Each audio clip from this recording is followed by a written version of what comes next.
Just before we get started, I wanted to say a massive thank you to TF Connect for allowing me to take part in their charity match. I was on Shork's team, and although we didn't win, I had such fun and it really got me into TF2 again. They've raised an amazing amount for Special Effect, the charity that gives kids in hospital with serious medical conditions a chance to play games and have fun even in hard time. There'll be a donation link in the description if you can contribute. Again, massive thank you for letting me take part, and I can't wait for future events.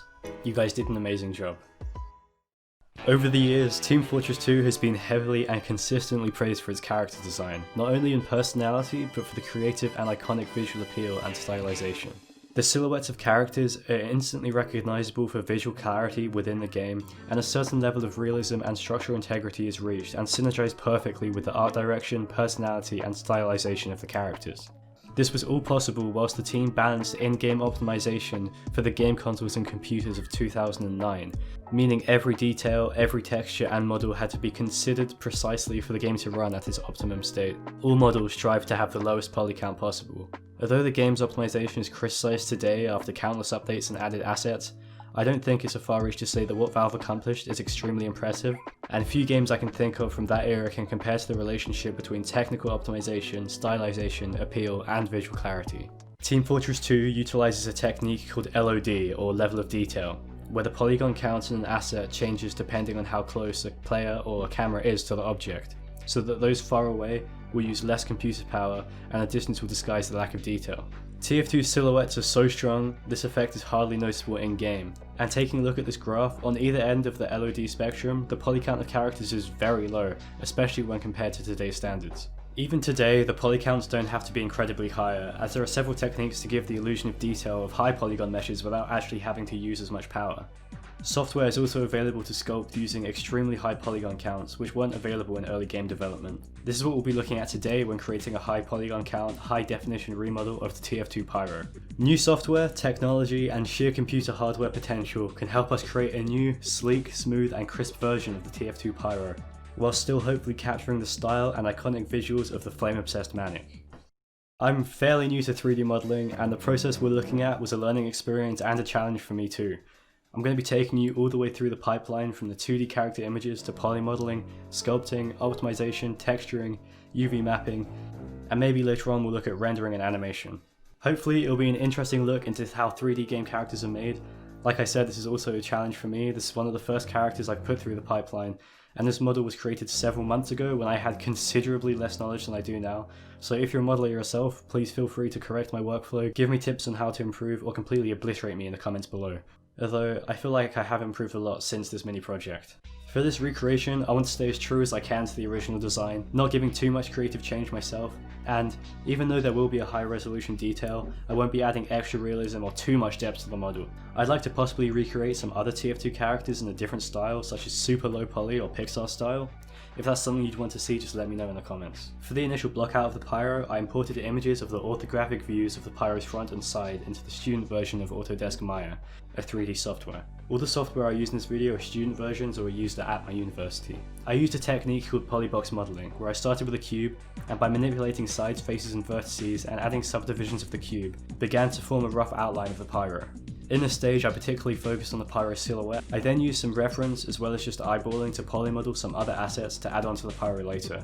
I realized coming back to make this video that I didn't include a lot of the work as progress footage. If you'd like to see more videos like this in more detail, just like the video and let me know.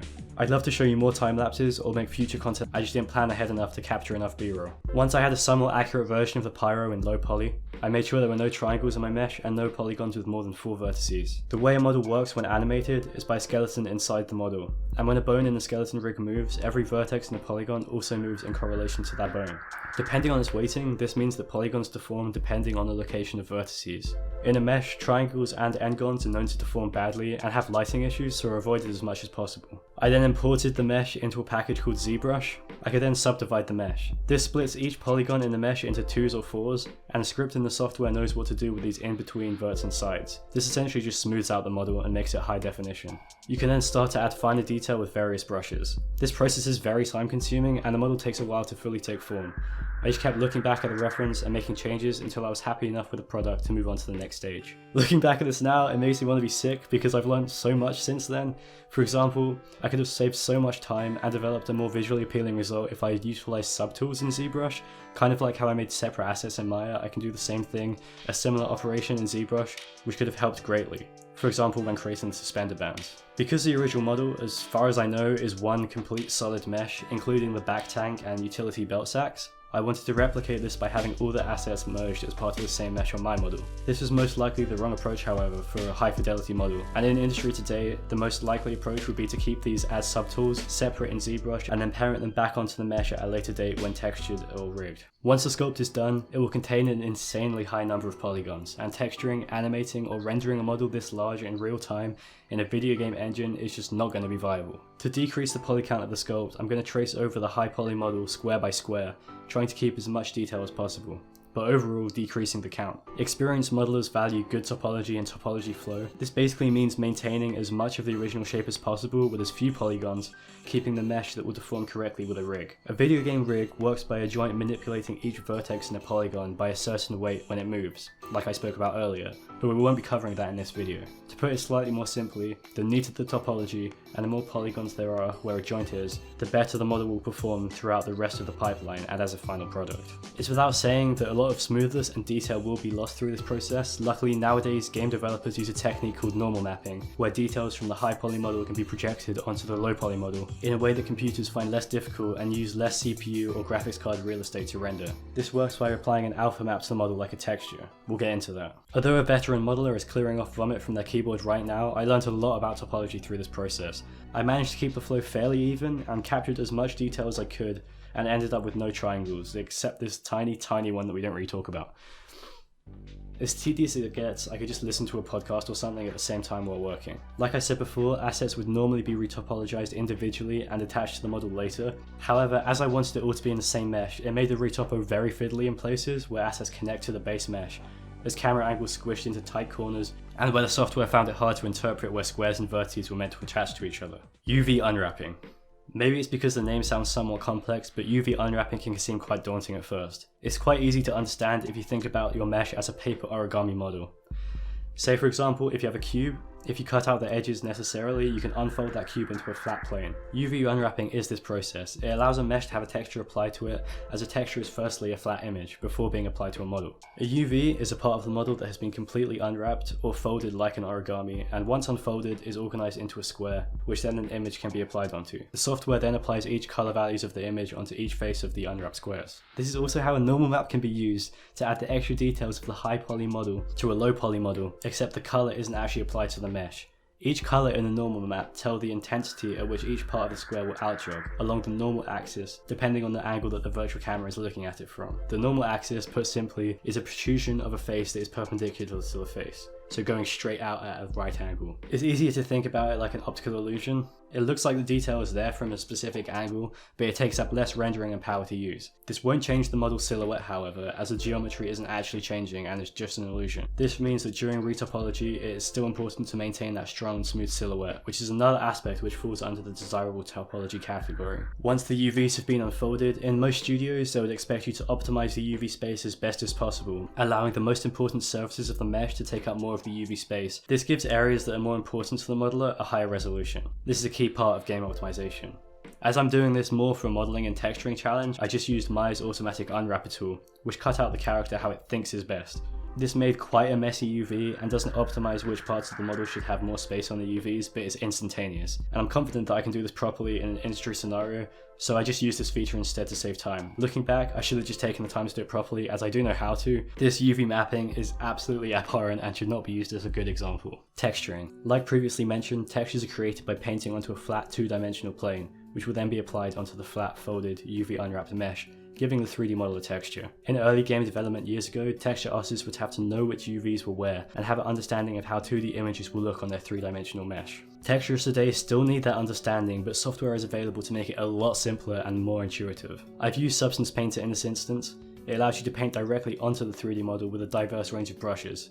You can also change roughness of the model, metallic values, and height. A height map would act similarly to a displacement or normal map in the sense that it will give an illusion of height or depth from certain angles. This can be used to add intricate details such as skin pores or wrinkles in clothing. When texturing, I found some handy guides on TF2 color palettes so I could match the exact accuracy of the colors used and not have to worry about getting potentially contaminated results with screenshots. I firstly added a base layer of the red Pyro shirt, its most recognizable color. I then added a base layer for the canister. You can tell here that the canister looks shinier than the red. This is because when texturing, you can paint on roughness, metallic and height transparent values like I said earlier, as if it was a paint itself. I then added a base for the shoes. You can tell that I'm starting with the base colors and then adding to it to add more detail rather than diving into intricacy straight away. I found it easier to keep things as simple as possible for as long as possible. I added more color to the shoes and then edited the trouser color and roughness slightly, before doing the same for the gloves, the mask, the goggles, the mask trims and the vents. I then painted on the blackness in the trousers as a gradient, textured the canisters, ammo bands, clips, which I made super shiny and reflective, some acrylic looking paint. I then added some procedural height maps that work in a similar way to normal maps. I made these quite subtle as to not take away too much from the original design, but it adds some texture to the clothing. I also found it was extremely easy for them to be too intrusive, and they didn't work well because of my bad UV mapping, so I decided on the safer option. I then gave the gloves a more rubbery texture using a roughness map, and the same for the metal on the canister. For the logo and the mask text, I created a transparent PNG image and applied them straight onto the model as a stamp and didn't have to completely redraw the Pyro logo. And that's it for the texturing. Here's the final product inside of Substance Painter. It's now ready to be rendered, rigged or animated, if that's something you would like to see in the future.